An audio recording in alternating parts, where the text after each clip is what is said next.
এই পৃথিবীতে এমন একটা জগৎ যেখানে টাকার কোনো মূল্য নেই, সময় সবকিছু। যদি তুমি কিছু কিনতে চাও তাহলে তার বিনিময়ে তোমাকে তোমার জীবনের কিছু অংশ ত্যাগ করতে হবে, তবেই তুমি তা কিনতে পারবে। কিন্তু এই পৃথিবীতে ভালোভাবে জীবনযাপন করার জন্য তোমার সময়ও থাকা দরকার। কারণ এখানে যখন একজন মানুষ ২৫ বছর বয়সে পৌঁছায়, তখন তার হাতে ১ বছর সময় গুনতে শুরু করে। কাউন্টডাউন শূন্যে পৌঁছানোর সাথে সাথেই সেই ব্যক্তি মারা যায়। ধনীদের এত সময় ছিল যে তারা ১,০০০ বছর বাঁচতে পারত। ধনীরা নিজেদের জন্য একটি আলাদা পৃথিবী তৈরি করেছিল, যেখানে তারা আরামদায়ক জীবনযাপন করত। কিন্তু অন্যদিকে ঘেটো সিটিতে বসবাসকারী দরিদ্র মানুষরা নিজেদের জন্য সময় উপার্জনের জন্য দিন-রাত পরিশ্রম করত। অন্যথায় তাদের জীবন শেষ হয়ে যেত। দরিদ্র মানুষের এই বস্তিতে উইল নামে একটি ছেলে থাকত, যার হাতে মাত্র ২৩ ঘন্টা সময় ছিল। উইল তার মায়ের সাথে থাকত। এখন যেহেতু ২৫ বছর পরে বার্ধক্য থেমে যায়, তাই তার মা ৫০ বছর বয়সেও এত তরুণ দেখাত। আজ উইলের মায়ের ৫০তম জন্মদিন ছিল। উইল গতরাতে অতিরিক্ত কাজ করে তার জন্মদিন উদযাপনের জন্য ১ বোতল শ্যাম্পেন এনেছিল। এটা দেখে উইলের মা খুব খুশি হন এবং উইলকে বলেন, আমি আমার নাতি নাতনিদের দেখতে চাই, তুমি কেন একটা মেয়ের সাথে ডেট করো না? উইল উত্তর দেয়, এত কিছু করার সময় কার আছে? উইলের মা তাকে বলেন, আমাকে আগামীকালের মধ্যে বিদ্যুৎ বিল এবং ব্যাংক ঋণ পরিশোধ করতে হবে, অন্যথায় আমাদের জরিমানা হতে পারে। সেই কারণেই আমি এখন চলে যাচ্ছি এবং সমস্ত বিল এবং ব্যাংক ঋণ পরিশোধ করে আগামীকাল রাতের মধ্যে ফিরে আসব। সে বলে, আমার হাতে মাত্র ৩ দিন আছে। বিদ্যুৎ বিল এবং ব্যাংক ঋণ পরিশোধ করতে আমার প্রায় সমস্ত সময় লেগে যাবে, তাই আগামীকাল সন্ধ্যায় বাসস্টপে আমার জন্য অপেক্ষা করতে ভুলবেন না, যাতে আমার সময় শেষ হওয়ার আগে আমি তোমার সাথে কিছুটা সময় কাটাতে পারি।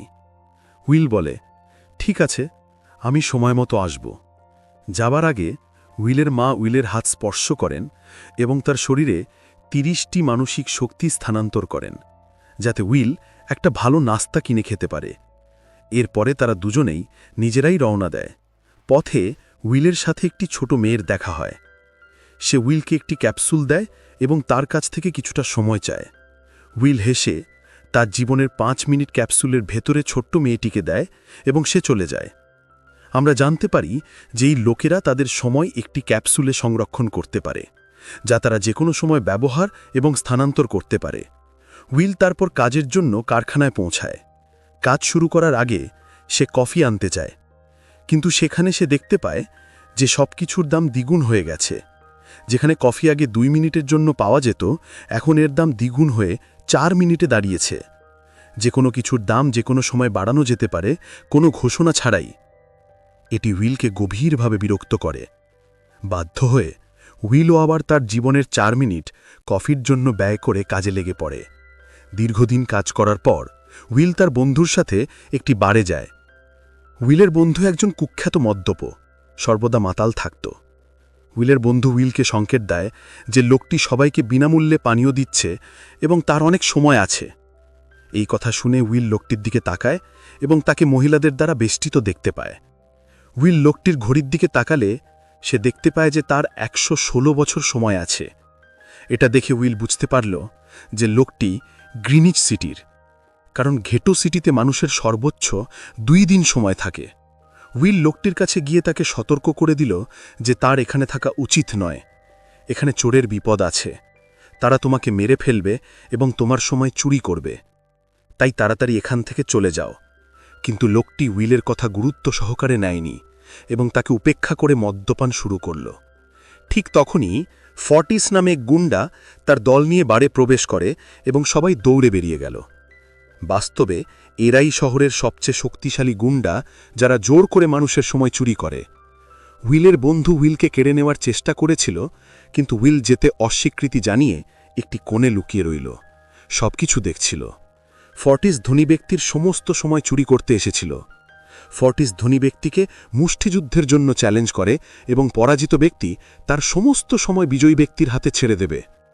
এবারে লড়াইটি ছিল হাতুড়ির লড়াইয়ের মতো, যেখানে দুজনকে একে অপরের কবজি ধরে রাখতে হতো। যার কবজি নিচের দিকে থাকবে তার সময় কমতে শুরু করবে এবং সেই সময় ওপরের দিকে থাকা ব্যক্তির হাতে স্থানান্তরিত হতে শুরু করবে। এইভাবে বিজয় ব্যক্তি তার শরীরে সঞ্চিত সমস্ত সময় অন্য ব্যক্তির কাছ থেকে নিয়ে তাকে হত্যা করবে। ফর্টিস ধনী ব্যক্তিকে জিজ্ঞাসা করবে, তুমি কি এর জন্য প্রস্তুত? এর উত্তরে ধনী ব্যক্তি বলল, আমি অনেক মদ্যপান করেছি, তাই আমার কিছু সময় প্রয়োজন। এরপরে আমি তোমার চ্যালেঞ্জের জন্য প্রস্তুত। ঠিক আছে, ফর্টিস বলে, এটা তোমার শেষ ইচ্ছে। যাও, আমি তোমাকে প্রস্তুত হওয়ার জন্য কয়েক মিনিট সময় দেব। ফর্টিস তার একজন লোককে তার সাথে পাঠায় যাতে সে পালাতে না পারে। ধনী ব্যক্তি বাথরুমে যায় এবং প্রচুর বমি করতে শুরু করে, কারণ সে উত্তেজিত ছিল। যদি সে এই অবস্থায় ফর্টিসের সাথে লড়াই করত তাহলে ধনী ব্যক্তি হেরে যেত। ঠিক তখনই উইল আসে। সে ফর্টিসের লোকটিকে হত্যা করে এবং ধনী ব্যক্তিকে জায়গা থেকে বের করে নিয়ে যায়। সে তাকে ফর্টিসের হাত থেকে উদ্ধার করে নিরাপদ স্থানে নিয়ে আসে। উইল ধনী ব্যক্তিকে বলে, আমি তোমাকে বলেছিলাম তোমার জীবন বিপদে আছে, তুমি কেন তোমার সময় নষ্ট করছো? লোকটি উইলকে তার নাম হেনরি বলে এবং তাকে জিজ্ঞাসা করে তার বয়স কত। উইল বলে 28 বছর। হেনরি বলল, আমার বয়স 105 বছর এবং আমি জীবন থেকে ক্লান্ত। আমি আমার জীবনের সবকিছু উপভোগ করেছি এবং আমার আর এই জীবনের প্রয়োজন নেই। আমি বাঁচতে চাই না। এই কথা শুনে উইল অবাক হয়ে জিজ্ঞাসা করল যে তুমি কি বলতে চাইছ? হেনরি উত্তর দিল, আমার মনে হয় তুমি এখনও বাস্তবতা সম্পর্কে অজ্ঞ। তুমি কি কখনো ভেবে দেখেছ যে এই পৃথিবীতে বিভিন্ন সময় অঞ্চল বিদ্যমান? তোমার সময় অঞ্চলে যে কোনো মুহূর্তে দাম এবং কর কেন বাড়ানো হয়? আসলে মুদ্রাস্ফীতি ইচ্ছাকৃতভাবে ইন্ধন যোগায় যাতে দরিদ্র মানুষরা মারা যেতে থাকে এবং গ্রিনিচ টাইম জোনের ধনীরা তাদের মৃত্যু থেকে লাভবান হতে থাকে। আসলে এই পুরো ব্যবস্থাটাই তাদের দ্বারা তৈরি করা। খালি কল্পনা করো যে গ্রিনিচ টাইম জোনের মানুষদের বেঁচে থাকার জন্য হাজার হাজার বছর আছে, কিন্তু এখানে দরজা তুমি বেঁচে থাকার জন্য প্রতিদিন কঠোর পরিশ্রম করো। এর কারণ হলো তারা তোমাকে এটা করতে বাধ্য করেছে। তারা তোমাকে আরও বেশি সময় দিতে চায় না যাতে তুমি তাদের জন্য কাজ করতে বাধ্য হও। তারা মুদ্রাস্ফীতি বাড়িয়ে তোমাকে আরও বেশি সময় ব্যয় করতে বাধ্য করে যাতে তারা তোমার সময়ের সাথে চিরকাল বেঁচে থাকতে পারে। তারা দরিদ্রকে হত্যা করে তাদের জীবনের প্রতিটি দিন অর্জন করেছে এবং আমি এমন জীবনযাপন করতে চাই না যা একজন দরিদ্র অসহায় ব্যক্তির মৃত্যুর মাধ্যমে অর্জিত হয়। এইসব শুনে উইল বুঝতে পারল যে হেনরি একজন অত্যন্ত দয়ালু মানুষ ছিলেন। হেনরি উইলকে আরও জিজ্ঞাসা করলেন যে তোমার কাছে যদি আমার মতো সময় থাকত তাহলে তুমি কি করতে? উইল হেসে বলল, প্রথমত আমি এত ঘন ঘন সময় দেখা বন্ধ করতাম, কারণ তখনও উইলের হাতে মাত্র 18 ঘন্টা সময় থাকত। ঘুমোতে যাবার আগে সে ঘুমোতে গেলে রাতের খাবারের পর আমি সবসময় আমার ঘড়িটি চেক করি, কারণ আমার ভয় থাকে যে আমার সময় শেষ হয়ে যাবে এবং আমি মারা যাব। উইল বলে, আমার মা ঘর সামলানোর জন্য খুব কঠোর পরিশ্রম করে। যদি আমার তোমার মতো সময় থাকত তাহলে আমি আমার মাকে গ্রিনিচ সিটিতে একটি ভালো বাড়ি কিনে দিতাম এবং আমরা দুজনেই সেখানে সুখে থাকতাম। তারপর উইল হেনরিকে বলে, আজ রাত আমাদের এখানেই থাকতে হবে, সকালের মধ্যে বিপদ কেটে যাবে, তারপর তুমি বাড়ি ফিরে যেতে পারো। এরপরে তারা দুজনেই ঘুমোতে যায়। সকালে হেনরি ঘুম থেকে ওঠে এবং দেখতে পায় যে উইল এখনও ঘুমোচ্ছে। সে উইলের কাছে আসে এবং তার সমস্ত সময় তার কাছে হস্তান্তর করে, তার হাতে মাত্র কয়েক মিনিট বাকি রেখে। সে একটি ব্রিজের ওপরে বসে থাকে। যখন উইল ঘুম থেকে ওঠে সে দেখে যে হেনরি চলে গেছে। তারপর যথারীতি সে তার ঘড়ির দিকে তাকায়। উইলের ঘড়িতে 116 বছর যোগ হয়েছে। তার চোখ বিস্ময় বিস্ফোরিত হয়ে যায়। সে ভেবেছিল এখনও ঘুমোচ্ছে এবং স্বপ্ন দেখছে। ঠিক তখনই সে একটি জানালা লক্ষ্য করে যেখানে লেখা ছিল, আমার সময় নষ্ট করো না। সে বুঝতে পারল যে হেনরি তার সমস্ত সময় তাকে দিয়েছে। তারপর উইল দেখতে পেল হেনরি দূরে একটি ব্রিজের ধারে বসে আছে। উইল দ্রুত হেনরির দিকে দৌড়ে গেল, কিন্তু তখন অনেক দেরি হয়ে গেছিল। হেনরির আর কয়েক সেকেন্ড বাকি ছিল। এক মুহূর্ত পরে সে ব্রিজ থেকে জলে পড়ে গেল, এক ধাক্কায় মারা গেল। হেনরি মৃত্যুতে উইল গভীরভাবে দুঃখিত। তার জীবনের এখন 116 বছর বাকি ছিল এবং সে বুঝতে পারল যে সে যদি থেকে যায় তাহলে মানুষ ধরে নেবে যে সে হেনরিকে হত্যা করেছে। উইল দ্রুত তার বন্ধুর কাছে গেল। তার বন্ধু তার হাতে এত সময় দেখে হতবাক হয়ে গেল। তখন উইল তার বন্ধুকে বন্ধুত্বের খাতিরে 10 বছর সময় দিয়ে দিল। এটা দেখে হেনরির বন্ধু উইলকে অনেক ধন্যবাদ জানালো। উইল বলে যে এখানে থাকা তার আর ঠিক নয়, কারণ তার সময় কেড়ে নেওয়ার জন্য যে কেউ তাকে হত্যা করতে পারে। এখন সে গ্রিনিচ সিটিতে তার মায়ের জন্য একটি সুন্দর বাড়ি কিনে দিতে পারে এবং সেখানে নিরাপদ জীবনযাপন করতে পারে। তার বন্ধুকে বিদায় জানার পর উইল চলে গেল এবং সরাসরি বাস স্টপে গেল, যেখানে সে তার মায়ের জন্য অপেক্ষা করছিল। দুদিন আগে তার মা তাকে বলেছিল যে বিদ্যুৎ বিল এবং ব্যাংক ঋণ পরিশোধ করার পরে সে সেখানে পৌঁছাবে। অন্যদিকে উইলের মা র্যাচেল তার সমস্ত ঋণ এবং বিল পরিশোধ করে বাড়ি ফেরার জন্য বাসে উঠতে যাচ্ছিলেন। সে বাসে উঠল, কিন্তু তারপর সে আবিষ্কার করল যে বাসের টিকিটের দাম একদিনেই দ্বিগুণ হয়ে গেছে। যে টিকিট 1 ঘন্টায় পাওয়া যেত, এখন সেটির দাম 2 ঘন্টা। এতে উইলের মা বিরক্ত হয়ে গেলেন, যার হাতে মাত্র 1.5 ঘন্টা বাকি ছিল। সে বাস ড্রাইভারের কাছে অনুনয় বিনয় করে বলল যে আমার ছেলে তাকে পরের স্টেশনে বাকি সময় দেবে। ড্রাইভার স্পষ্ট অস্বীকার করল, তাকে হেঁটে যেতে বলল। কিন্তু উইলের মা জানতেন পরের বাস স্টেশন অনেক দূরে, হেঁটে গেলেও 2 ঘন্টা সময় লাগবে। সেই সময় বাসে অনেক পাত্রী ছিল। উইলের মা তাদের অনুনয় বিনয় করে বললেন, কিন্তু কেউ তাকে সাহায্য করেনি। ঠিক তখনই বাস চলে গেল। উইলের মা র্যাচেলের হাতে খুব বেশি সময় বাকি ছিল না, তাই সে বাড়ি দৌড়াতে শুরু করল। ইতিমধ্যে উইল তার মায়ের জন্যে ফুলের তোড়া নিয়ে বাস স্টপে অপেক্ষা করছিল, কারণ আজ তার মায়ের জন্মদিন উদযাপন করাচ্ছিল। বাস যখন বাস স্টপে এসে পৌঁছালো, তখন অনেক যাত্রী নেমে পড়ল, কিন্তু উইলের মা নিখোঁজ ছিল। উইল চিন্তিত হয়ে পড়ল এবং বুঝতে পারল যে তার মা সমস্যায় পড়েছেন। সে তৎক্ষণাৎ তাকে খুঁজতে দৌড়ে গেল। এদিকে র্যাচেলের হাতে মাত্র কয়েক মিনিট বাকি ছিল। সে গাড়ি এবং লোকজনের ঘরের দরজায় কড়া নাড়তে লাগল, কিছু সময় চাইল, কিন্তু কেউ তাকে সাহায্য করতে রাজি ছিল না। উইল যখন একটু দূরে গেল, তখন সে তার মাকে দৌড়াতে দেখল। তার মাকে দৌড়াতে দেখে উইল বুঝতে পারল যে তার কাছে খুব বেশি সময় নেই। সে তার হাত বাড়িয়ে তার দিকে দৌড়াতে শুরু করল। এদিকে র্যাচেলের হাতে মাত্র 10 সেকেন্ড বাকি ছিল। সেও পূর্ণ গতিতে উইলের দিকে দৌড়াচ্ছিল, কিন্তু র্যাচেল তার ছেলে উইলের কাছে পৌঁছানোর সাথে সাথে তার সময় ফুরিয়ে গেল এবং সে মারা গেল। এটা দেখে উইল গভীরভাবে দুঃখিত। তার মায়ের জন্যে সবকিছু ভেবেছিল। সে কান্নায় ভেঙে পড়ে। পরের দিন সকালে হেনরির মৃতদেহ টাইমকিপাররা খুঁজে পায়, যারা এলাকাটি তদন্ত করে। আজকের পৃথিবীতে টাইমকিপাররা ছিল যারা পুলিশের মতো ছিল। তাদের কাজ অপরাধ প্রতিরোধ করা। টাইমকিপার অফিসার রেমন্ড এলাকাটি পুঙ্খানুপুঙ্খভাবে তদন্ত করে, কিন্তু কোনো সূত্র খুঁজে পায়নি। তারপর রেমন্ড সেতুর কাছে একটি সিসিটিভি ক্যামেরা স্থাপন করতে লক্ষ্য করে। সে ফুটেজ পরীক্ষা করার জন্যে সিসিটিভি রুমের দিকে রওনা দেয়। এদিকে উইল বুঝতে পারল যে গ্রিনিচে বসবাসকারী ধনী ব্যক্তিরা তার মায়ের মৃত্যুর জন্যে দায়ী। তারা ঘেটো শহরের মানুষকে প্রতি সেকেন্ডের ওপর নির্ভরশীল করে তুলেছিল।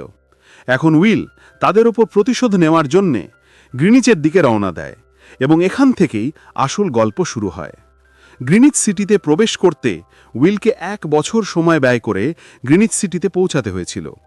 যখন উইল ধনীদের জীবনযাত্রা দেখেছিল, তখন সে অবাক হয়ে গিয়েছিল।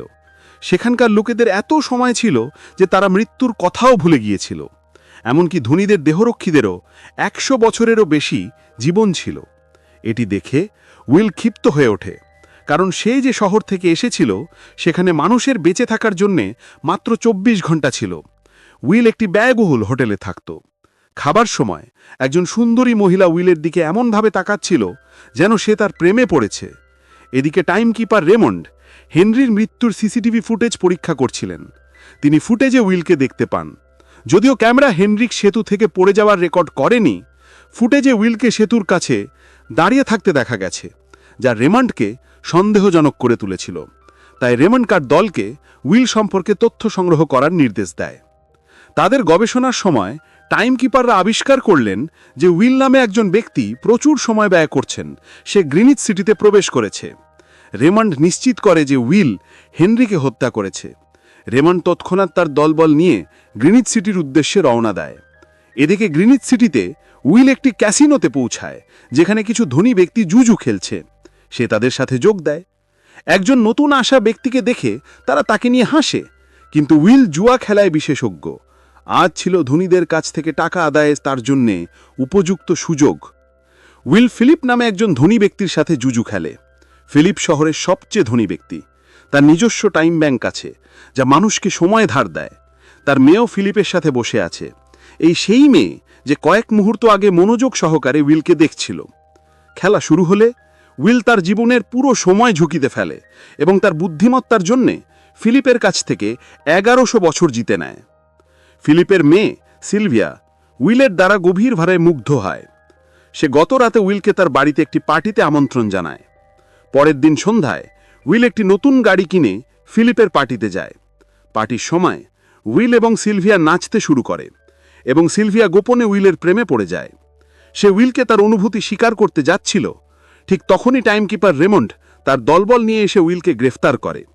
সিলভিয়া উইলকে খুনি বলে বিশ্বাস করে, তার ওপর রেগে যায়। রেমন্ড প্রথমে উইলের সমস্ত সময় কেড়ে নেয়, তাকে মাত্র 2 ঘন্টা সময় দেয়। তারপর রেমন্ড হেনরির হত্যার জন্যে উইলকে গ্রেফতার করতে শুরু করে। রেমন্ড উইলকে জিজ্ঞাসা করে কেন সে হেনরিকে হত্যা করেছে। উইল তাকে বলে, আমি তাকে হত্যা করিনি, কিন্তু সে বাঁচতে চায়নি, এজন্যই সে আমাকে 116 বছর সময় দিয়েছে এবং তারপর নিজের জীবন নিয়েছে। কিন্তু রেমন্ড উইলকে বিশ্বাস করে না। উইল বুঝতে পারে যে রেমন্ড তাকে হেনরির বিরুদ্ধে একটি মিথ্যে মামলায় ফেঁসে যাবজ্জীবন কারাদণ্ড দেবে। তাই সে রেমন্ডের লোকদের হত্যা করে নিজেকে মুক্ত করে, তাদের বন্দুক নেয় এবং সিলভিয়াকে ধরে ফেলে।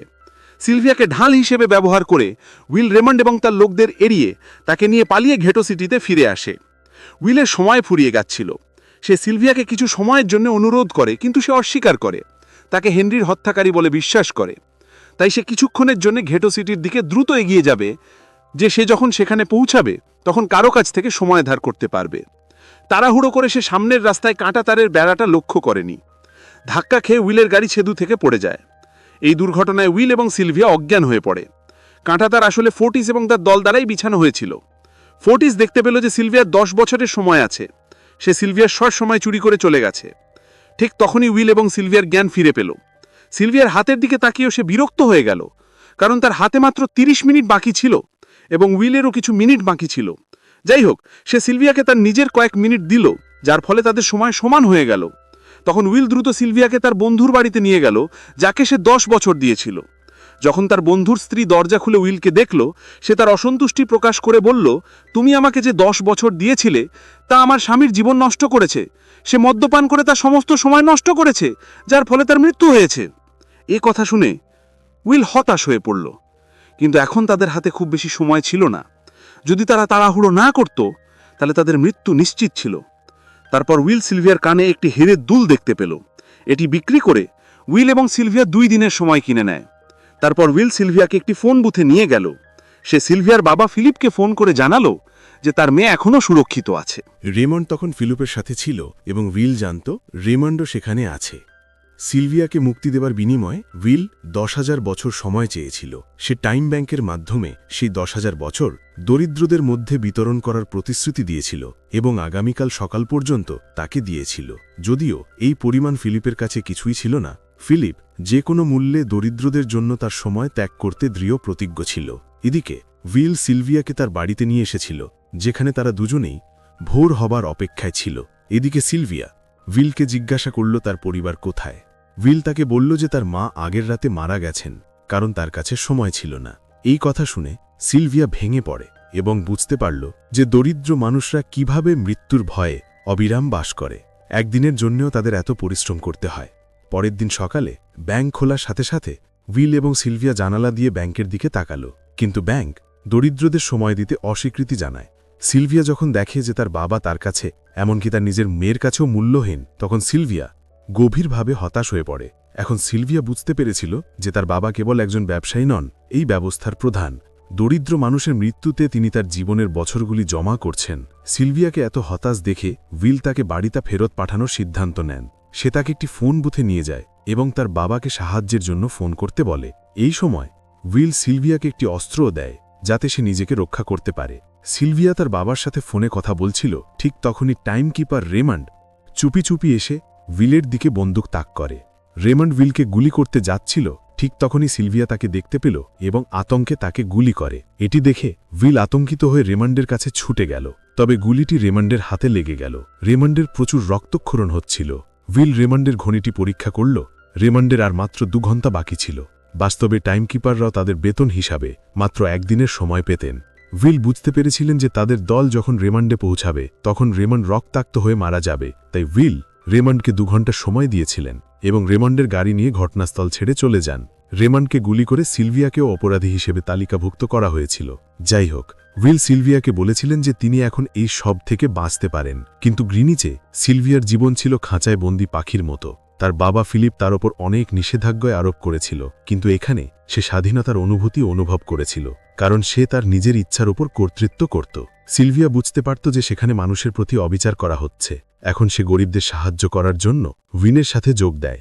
উইল এবং সিলভিয়া একসাথে ধনীদের ডাকাতি শুরু করে। সিলভিয়া, যিনি গ্রিনিচ সিটির প্রতিটি ইঞ্চি জানতেন, গ্রিনিচ সিটির ব্যাংক থেকে টাইম ক্যাপসুল চুরি করে দরিদ্রদের মধ্যে বিতরণ করার পরিকল্পনা করেছিলেন। সিলভিয়া প্রথমে তার বাবা ফিলিপের কয়েকটি ব্যাংক লুট করে, কারণ ফিলিপ দরিদ্রদের মৃত্যু থেকে সমস্ত টাইম ক্যাপসুল সংগ্রহ করেছিলেন। তারা ভল্ট থেকে সমস্ত টাইম ক্যাপসুল একটি ব্যাগে ভরে পালিয়ে যায় এবং দরিদ্রদের মধ্যে বিতরণ করতে শুরু করে। এত বিশাল চুরির পর এমনকি সরকারও তাদের উপর বিরক্ত হয়ে পড়ে, তাই সরকার তাদের মাথার উপর 10 বছরের পুরস্কার নির্ধারণ করে। এই খবর শুনে গ্যাংস্টার ফোর্টিস কুকুরের মতো তাদের খুঁজতে শুরু করে, কিন্তু উইল এবং সিলভিয়া শনাক্তকরণ এড়াতে প্রতিদিন তাদের অবস্থান পরিবর্তন করত। তারা একটি হোটেলে লুকিয়েছিল। তাদের সবসময় সময়ের জন্য চাপ ছিল, তাই তারা পুরো হোটেল বুক করেছিল। ফোর্টিস তাদের খোঁজে হোটেলের বাইরে এসেছিল। সেখানে সে কিছু লোককে ধরে উইল এবং সিলভিয়া সম্পর্কে জিজ্ঞাসাবাদ শুরু করে, কিন্তু উইল এবং সিলভিয়া তাদের প্রতি গভীরভাবে ঋণী ছিল। তারা মরতে ইচ্ছুক ছিল, কিন্তু উইল এবং সিলভিয়ার অবস্থান প্রকাশ করতে অনিচ্ছুক ছিল। যাই হোক, যখন ফোর্টিস অতিরিক্ত চাপ প্রয়োগ করে, তখন তাদের মধ্যে একজন মৃত্যুর ভয়ে ফোর্টিসকে সেই হোটেলের অবস্থান জানায় যেখানে উইল এবং সিলভিয়া লুকিয়েছিল। তাৎক্ষণিকভাবে ফোর্টিস তার দল নিয়ে এসে তাদের ধরে ফেলে। এখন উইল এবং সিলভিয়ার পালানো অসম্ভব। ফোর্টিস উইলকে একটি টেবিলে বসিয়ে তাকে টাইম ফাইট করার চ্যালেঞ্জ করে। উইল বুঝতে পারে যে যদি সে চ্যালেঞ্জ প্রত্যাখ্যান করে তাহলে ফোর্টিসের দল আকে হত্যা করবে, তাহলে আজই তার হাত চেষ্টা করে না কেন? ফোর্টিস এবং উইল একে অপরের কবজি ধরেছিল এবং মৃত্যুর খেলা শুরু হয়েছিল। ফোর্টিস একজন দক্ষ খেলোয়াড় ছিল। সে শুরুতেই জোর করে উইলের হাত নামিয়ে দেয়, যার ফলে উইলের সময় দ্রুত ফোর্টিসের কাছে চলে যায়। কিন্তু উইল মোটেও কোনো চেষ্টা করছিল না, যেন সে ইচ্ছাকৃতভাবে হেরে যাচ্ছিল। কিন্তু যখন উইলের 3-4 সেকেন্ড বাকি ছিল, তখন উইল তার শক্তি প্রদর্শন করে এবং এক আঘাতে জোর করে ফোর্টিসের হাত নামিয়ে দেয়। ফোর্টিসের চোখ বড় বড় হয়ে যায়। সে তার সমস্ত শক্তি দিয়ে হাত তোলার চেষ্টা করে, কিন্তু উইলের শক্তি তাকে দুর্বল করে দেয়। এটি দেখে ফোর্টিসের লোকেরা ফোর্টিসের ঘড়ির দিকে মনোযোগী হয়। এখন তাদের বস মারা যাবার উপক্রম। এই মুহূর্তে উইল সুযোগটি কাজে লাগিয়ে তার জুতো থেকে বন্দুক বের করে চোখের পলকে ফোর্টিসের সমস্ত লোককে গুলি করে, কারণ যদি সে না করত তাহলে তারা তাকে হত্যা করত। এর ফলে ফোর্টিসের সময় শূন্যে নেমে যায় এবং তাকে হত্যা করা হয়। উইল এবং সিলভিয়া দ্রুত পালিয়ে যায়। ইতিমধ্যে তারা বুঝতে পারে যে ধনীরা পরিস্থিতি উল্টে দিয়েছে। উইল এবং সিলভিয়া দরিদ্রদের মধ্যে যতটা সময় বিতরণ করেছিল তার এখন মূল্য নেই, কারণ ধনীরা মুদ্রাস্ফীতির হার বহুগুণ বাড়িয়ে দিয়েছে। এটি দেখে উইল পরাজিত বোধ করে এবং বুঝতে পারে যে সে কখনোই এই দরিদ্রদের তাদের প্রাপ্য দিতে পারবে না। সে সিলভিয়াকে বলে যে সবকিছু শেষ, এমনকি সে যদি 1000 বছর মানুষের মধ্যে বিতরণ করেন তবুও ধনীরা মুদ্রাস্ফীতি আরও বাড়িয়ে দেবে, যার ফলে মানুষের অবস্থা অসম্ভব হয়ে পড়বে। সিলভিয়া বললেন এর একটা উপায় অবশ্যই আছে। এর উত্তরে উইল করলেন তাদের লক্ষ লক্ষ বছর চুরি করে তাদের দিতে হবে, তবেই আমরা মুদ্রাস্ফীতি নিয়ন্ত্রণ করতে পারব। যদিও এটা এত সহজ ছিল না, সিলভিয়ার একটা পরিকল্পনা ছিল। পরের দিন সকালে যখন ফিলিপ তার দেহরক্ষীদের সাথে অফিসে পৌঁছায়, তখন সিলভিয়া এসে তার বাবাকে বলে যে সে আত্মসমর্পণ করতে চায়। সমস্ত রক্ষীরা সিলভিয়ার দিকে বন্দুক তাক করে, কিন্তু তখন গার্ড বেসে লুকিয়ে থাকা উইল পেছন থেকে এসে পৌঁছায় এবং ফিলিপকে লকারের দরজা খুলতে বাধ্য করে। উইল এবং সিলভিয়া ফিলিপের লকার থেকে একটি টাইম ক্যাপসুল চুরি করে, যার মধ্যে 10 লক্ষ বছর সময় ছিল। প্রতি বছর এই ক্যাপসুলটি দরিদ্রদের মৃত্যুর মাধ্যমে তৈরি হতো। উইল এবং সিলভিয়া টাইম ক্যাপসুলটি নিয়ে পালিয়ে যায়। রেমন্ড যখন এই কথা জানতে পারে, তখন সে তৎক্ষণাৎ উইল এবং সিলভিয়ার পিছনে যাত্রা করে। রেমন্ড যখন তার কবজির ঘড়ির দিকে তাকিয়ে বুঝতে পারে যে তার হাতে আর মাত্র ঘণ্টাখানেক বাকি আছে, সে সদর দপ্তরে ফোন করে দাবি করে যে তারা যেন তাকে ক্যাপসুলে তার বেতন পাঠায়। তার হাতের সময় সীমিত ছিল, কিন্তু ক্যাপসুল থেকে তার শরীরের সময় স্থানান্তর করার আগেই সে উইলের গাড়ি দেখতে পায় এবং ক্যাপসুল থেকে সময় নিজের হাতে স্থানান্তর না করে তাদের পিছনে ধাওয়া করে। কারণ যদি দরিদ্ররা সেই 10 লক্ষ বছর পায়, তাহলে ঘেটো টাইম জোনের প্রতিটি মানুষ অমর হয়ে যাবে এবং ধনীরা দ্বারা নির্মিত সর্বব্যবস্থা ধ্বংস হয়ে যাবে। রেমন্ড উইলকে ধরার জন্য তার যথাসাধ্য চেষ্টা করেছিল, কিন্তু সে তাদের থামাতে পারেনি। উইল এবং সিলভিয়া রেমন্ডকে ঘেটো টাইম জোনে পৌঁছানোর জন্য কৌশলে টাইম ক্যাপসুলটি একটি ছোট্ট মেয়ের হাতে তুলে দেয়। তারা জানত রেমন্ড তাদের পিছনে আসবে, তাই তারা সেই জায়গা ছেড়ে একটি নির্জন স্থানে চলে যায়। সেখানে তারা লক্ষ লক্ষ বছর ধরে ঘেটোর মানুষের মধ্যে ভাগ করে নিয়েছিল, যার ফলে তাদের অমর করে দিয়েছিল। কিন্তু তাদের নিজেদের কাছে খুব কম সময় বাকি ছিল। দুর্ভাগ্যবশত রেমন্ড ঠিক সেই মুহূর্তে তাদের ধরে ফেলে। রেমন্ড উইলকে হুমকি দিয়ে বলে, যদি তুমি তোমার জীবনকে ভালোবাসো তাহলে যতটা সময় চুরি করেছ ফেরত দাও। তখন উইল তাকে তার ঘড়ির সময় দেখালো। উইল এবং সিলভিয়ার হাতে মাত্র কয়েক মিনিট বাকি ছিল। উইল রেমন্ডকে বলল, তুমি কি ভুলে গেছো? মনে আছে যখন তুমি মারা যাচ্ছিলে আমি তোমাকে কিছু সময় ধার দেওয়াছিলাম, তোমার এটা আমাকে ফেরত দেওয়া উচিত। এই কথা শুনে রেমন্ডের মনে পড়ল যে উইল এবং সিলভিয়ার সাথে দেখা করার ধারাহুড়োতে সে তার সময়ের দিকে মনোযোগ দেয়নি। যখন সে তার ঘড়ির দিকে তাকালো সে দেখতে পেল মাত্র 5 সেকেন্ড বাকি। তারা তৎক্ষণাৎ শূন্যে চলে গেল এবং রেমন্ড নিহত হলো। উইল এবং সিলভিয়া রেমন্ড থেকে পালিয়ে গেছিল, কিন্তু তাদের প্রত্যেকের কাছে মাত্র 1 মিনিট বাকি ছিল। তাছাড়া সেই জনশূন্য এলাকায় তাদের সাহায্য করার জন্য কেউ ছিল না। তাদের মৃত্যু স্পষ্ট দেখা যাচ্ছিল। হতাশায় দুজনেই একে অপরকে জড়িয়ে ধরেছিল এবং তারপর উইল রেমন্ডের গাড়ি দেখতে পেল। উইল বিদেশি গাড়ির দিকে ছুটে গেল এবং সেখানে পৌঁছে সে রেমন্ডের বেতনের সময় তার ঘড়িতে স্থানান্তর করল। তারপর সে সিলভিয়াকে 3 সময় দেওয়ার জন্য তার দিকে ছুটে আসতে শুরু করল। সিলভিয়া দ্রুত উইলের দিকে ছুটে আসছিল। সিলভিয়ার মাত্র কয়েক সেকেন্ড বাকি ছিল। ঠিক সেই মুহূর্তটাই ছিল যখন উইল তার মাকে হারিয়েছিল। উইল তার মাকে হারিয়েছিল, কিন্তু সে সিলভিয়াকে হারাতে চাইতো না। উইল সিলভিয়া খুব কাছে ছিল, কিন্তু তারপর সিলভিয়া উইলের কোলে পড়ে গেল। ভাগ্যক্রমে উইল ঠিক সময় সিলভিয়ার হাত ধরেছিল, তার জীবন রক্ষা করেছিল। উইল এবং সিলভিয়ার জন্য ডেটনের সমস্ত মানুষ অমর হয়ে গিয়েছিল। তার 1 ঘন্টা আয় করার জন্য আর কারখানায় কাজ করার প্রয়োজন ছিল না। তারা সবাই তাদের স্বপ্ন পূরণ করার জন্য গ্রিনিচ সিটির উদ্দেশ্যে রওনা দেয়। ধনীদের তৈরি সর্বব্যবস্থাকে থামিয়ে দেয় এবং এর সাথে সাথে গল্পটি শেষ হয়।